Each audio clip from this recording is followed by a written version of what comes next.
ఇవ్వబడిన దేవుని అధికారం.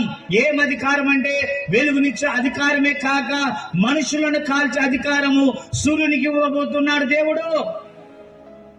అది అవుననడానికి ఈ ఫిబ్రవరి మాసములోనే వేడిమి అధికముగా ఉన్నందుచేత బయటికి వెళ్ళలేని పరిస్థితి మనకు కలుగుతా ఉంది.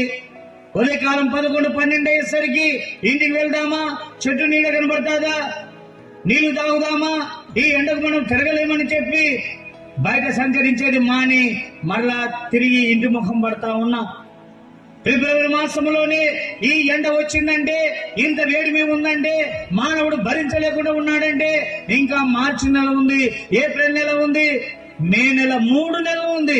ఇంకా ఎండలు ఎంత తీవ్రంగా రాబోతుందో. నిజమే, దేవుడు సూర్యునికి ఇచ్చిన అధికారం ప్రారంభమైనట్టుగా ఉంది.